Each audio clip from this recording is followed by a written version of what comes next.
Melek Su 7 yaşında. 7 yıldır gitmediğimiz hastane, gitmediğimiz doktor kalmadı. Yani biz tedavisinin olmasını istiyoruz.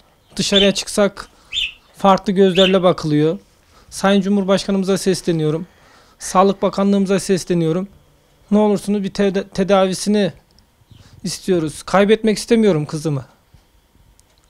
Tüm yetkililerden yardım istiyoruz. Ankara abisi, Meleklerin abisi saç gönderdi, peruk gönderdi. Onların yardımıyla şu anda biraz daha iyiyiz biz. Onlara çok teşekkür ediyorum buradan.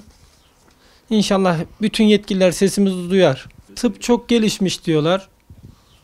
Yani gelişmişse tedavisini istiyoruz biz. Yani nereye gidilecekse göndermeye razıyız, gitmeye razıyız.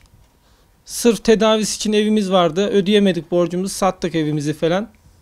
Yani tüm yetkililerden yardım istiyorum. Doktorlara sesleniyorum.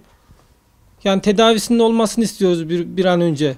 Tüm yetkililerden, hayırseverlerden, Cumhurbaşkanımızdan, Sağlık Bakanlığından yardım istiyoruz. Ne olursun meleğimi kaybetmek istemiyorum ben.